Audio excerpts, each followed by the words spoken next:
Legal, doutor Marcos.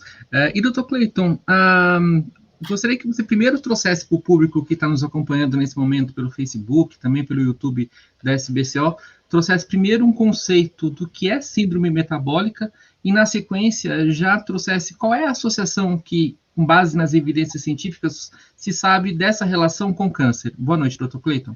Boa noite, é um prazer muito grande participar de um encontro multidisciplinar, interdisciplinar como esse, né? Eu trabalho com endocrinologia e acabei me dedicando à área de endocrinologia do exercício. Eu coordeno um ambulatório especializado nisso na Unifesp e eu sou o defensor número 1 até da transdisciplinaridade. A gente trabalha junto com educador físico, com nutricionista, com psicólogo e todo o time da medicina para exatamente trabalhar na prevenção de doença crônica e degenerativa, né? Através, principalmente, de um estilo de vida saudável. Eu, como médico, como profissional, eu também montei um programa nacional focando em mudança de estilo de vida, unindo ciência, ética e tecnologia para prevenção e tratamento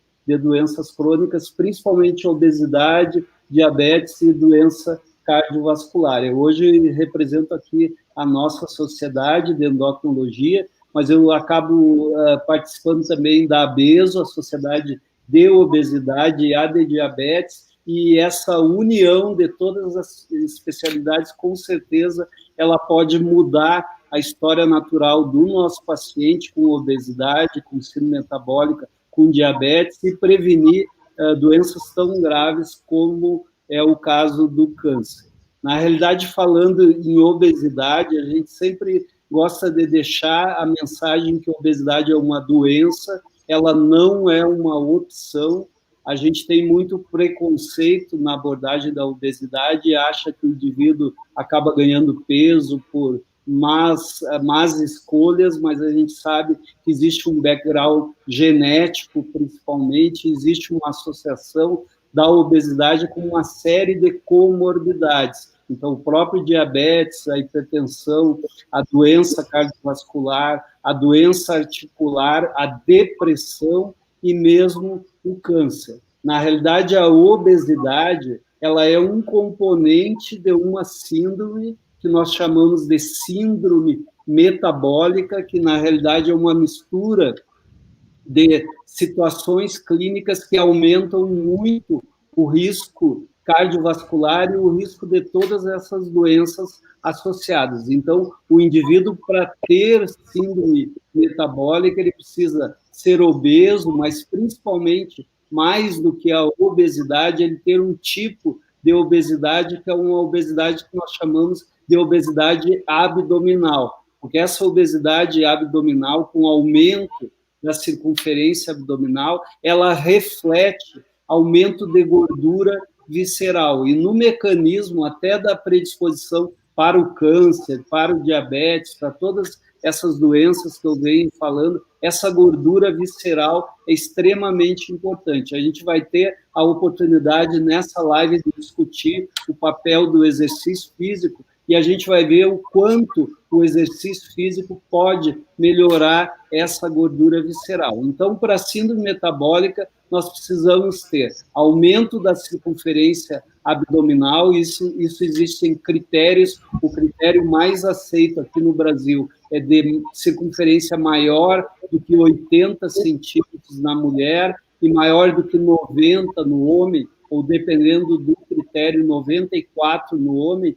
e além dessa circunferência, ele precisa ter um colesterol HDL baixo, ele precisa ter hipertensão arterial, ele precisa ter o triglicerídeos aumentado e alteração da glicose. Se ele tiver aumento da cintura, mais 2 desses critérios, ele tem síndrome metabólica. Para você ter uma ideia do quão importante essa síndrome metabólica existe, é óbvio que dependendo do critério, essa estatística varia, mas no Brasil ela chega de 29% até quase 40% de indivíduos portadores dessa síndrome.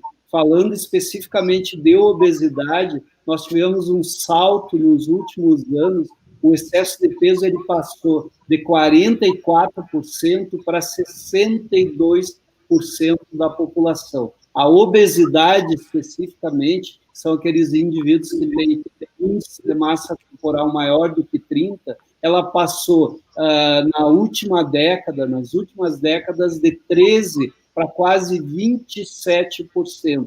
Um dado bem alarmante é que a nossa população de adolescentes e de crianças, essa prevalência de excesso de peso chegou agora a quase 20% dessa população. E de obesidade em crianças e adolescentes em torno de 7%. E, por último, falando em diabetes, que é uma doença tão grave e que traz uma série de consequências, a prevalência de diabetes no Brasil, ela chega a 9%. E se nós pegarmos a população de mais idade, hoje a expectativa de vida aumenta e essas doenças elas acabam aumentando a sua prevalência. O diabetes ele chega a quase 20% numa população de mais de 65 anos. Isso mais ou menos coincide também com uma prevalência extremamente alta de sedentarismo na nossa população, que chega a quase 70%, e que agora, em tempos de pandemia, a gente tem dados nossos aí mostrando que essa prevalência de sedentarismo ela chegou a quase 82%.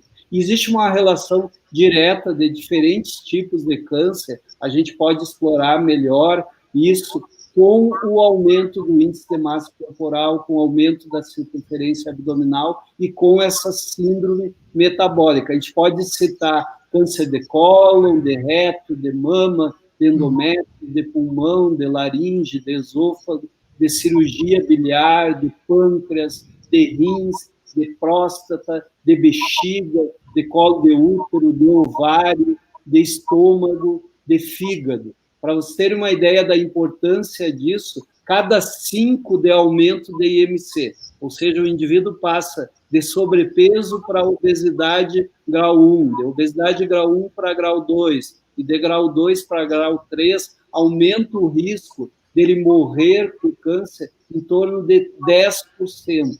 O indivíduo que tem obesidade grau 1, tem o IMC entre 30 e 35, ele chega a ter um risco de morrer por câncer em torno de 38%, quase 40%. E se ele tem obesidade grau 3, esse risco pode chegar a 50 e poucos por cento em homens e em mulheres até 60%. Então, esses dados, eu acho que eles são um alerta para mostrar o quanto é importante se prevenir obesidade e síndrome metabólica, e aí estilo de vida é extremamente determinante. A gente tem estudos para isso, ou então tratar obesidade como doença.